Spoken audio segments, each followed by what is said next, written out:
欢迎收听《生命的光》。今天呢，我们想跟你一起来看看，一个现在很热的金融科技话题——稳定币，特别是它的兴起和未来发展。我们会试着从基督教的视角来深入探讨一下。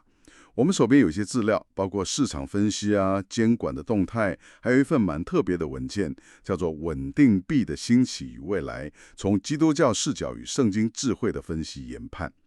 好，那我们就来看看这些资料能给你带来哪些不一样的看法。那首先可能要问，稳定币到底是什么？它为什么这么重要？我们知道它大概就是试着跟像美元这样的法币挂钩，对不对？目标是价格稳定，没错，可以用来支付，也好像是进入那个DeFi，就是去中心化金融世界的一个桥梁。对你说的这些基本功能都对，但这些资料啊，特别是那篇从基督教伦理角度切入的文章，它点出一个核心，就是信任。信任，对，信任是基石。你想想，你为什么愿意用它？因为你相信它真的值那个价钱，能换回来。那从基督教伦理来看，这就直接连到诚实与透明了。诚实透明，利未记19章那边就教导我们要用公道的秤、公道的砝码，意思就是交易要公平诚实。所以你看，像那个 Circle 发行的 USDC， 他们会公布储备的审计报告，也比较愿意接受像纽约金融服务部这种机构的监管。这个做法相对来说就比较符合圣经讲的诚实原则。那跟它对比的是，像那个Tether 发行的 USDT， 它早期储备金就一直不太透明，对不对？对，争议蛮多的。对啊，那自然就很容易引起大家的质疑嘛。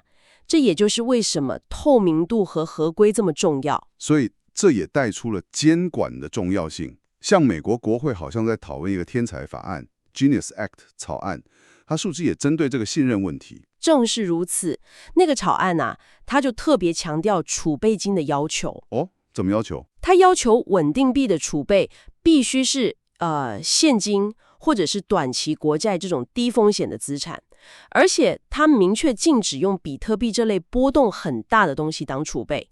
这听起来是为了降低风险。对，这背后就是一种谨慎跟诚实的体现，目的就是要保障用户的钱是安全的。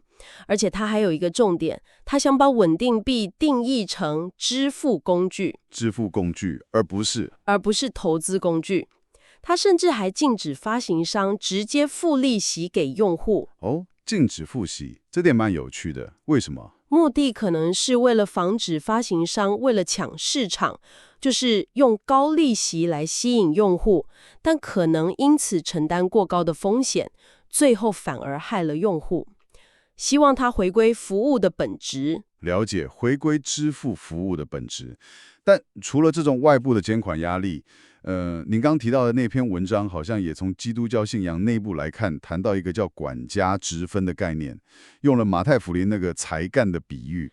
对，管家职分这个比喻，简单说就是提醒我们，上帝给我们的资源，不管是金钱、才能还是机会，不只是要我们好好保管而已，更要我们去善用这些资源，去服务他人，让资源能够可以说是增值，产生更大的好的影响力。所以稳定币跟这个有什么关系？你想，稳定币如果真的能做到低成本、及时结算，那对于那些可能没有银行账户的人，或者需要常常跨境汇款的人来说，像移工或者偏乡地区，对对对，那稳定币就能提供一个更方便、更便宜的工具。这其实就是一种服务，是管家智慧的体现啊。这听起来是个很正面的应用潜力。但我们也看到，现实中推动稳定币发展的，很多时候还是商业利益嘛。没错，这跟提摩太前书提醒说贪财是万恶之根，好像有点紧张关系吗？这是个好问题，确实点出了那个张力。圣经其实不是反对所有的商业活动或赚钱哦，它反对的是贪婪，还有为了钱不择手段，牺牲了公义或诚实。关键还是在于那个动机跟方法。如果发展稳定币真的是以服务用户、促进大家的福祉为优先，过程也诚实透明，那合理的商业模式是没问题的。但如果它变成了纯粹投机炒作的工具，甚至是拿去洗钱什么的，那就完全违背了管家职分的精神了。的确，而且风险也是真实存在的。箴言不是也提醒我们要谨慎，通达人见货就躲藏吗？对，发行方还是使用者都需要很小心，要去做功课，去了解它的储备到底是什么，监管情况怎么样。再来，从弥迦书讲的行公义、好怜悯来看，稳定币的发展更应该要注重公益跟包容。公益与包容，这在稳定币的应用上，具体可以怎么体现呢？比如说，追求一种所谓无损支付的体验，就是让一般使用者不用懂那些很复杂的区块链技术，也能很方便、很便宜的用它来付钱。降低使用门槛。对，就像香港金管局不是在推那个港元稳定币的试点吗？比如那个 JHKD， 有听说。他们的目标之一就是简化跨境贸易的结算，让更多中小企业能够受益，这就是一种包容性的体现。同时，市场竞争也要公平，要避免那种赢家通吃的垄断，或者有些机构利用监管的漏洞进行不公平的套利。要确保这个技术的好处是能让更广泛的人群享受到。所以总结来说啊，这些资料看下来，呈现的观点大概是这样：稳定币它是一个金融创新的工具，带来很多机会，但也伴随着风险和挑战。那从基督教的视角来看，我们可以把它看作是我们管家职分在现代金融领域的一种延伸。管家职分的延伸。对，那关键就在于它的发展必须要基于诚实、公义、谨慎这些原则，目标呢是要服务人类的福祉，最终是荣耀神。圣经的智慧其实给了我们很清晰的指引，要透过合规跟透明来建立信任，要透过公益的应用来实现福祉，要透过技术的包容来促进普及，还要透过谨慎的管理来规避风险。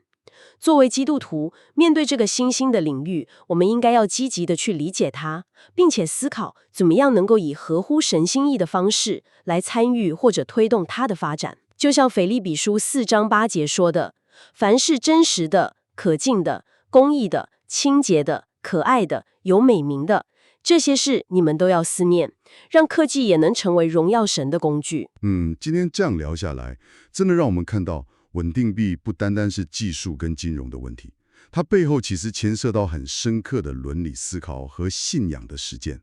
我们借助这些资料，从基督教的视角，算是好好分析了它的潜力、风险，还有我们身为使用者或参与者可能有的责任。的确是这样，如何在创新、监管还有伦理价值之间找到一个好的平衡点，确保科技是真的为人服务，促进公益，我想这是我们需要持续去思考跟努力的课题。没错，那最后我们也留给你一个问题思考一下，在你个人的财务规划或生活中，你会怎么样运用圣经中关于诚实、谨慎还有服务他人这些原则来评估或者决定要不要使用像稳定币这样的新的金融工具呢？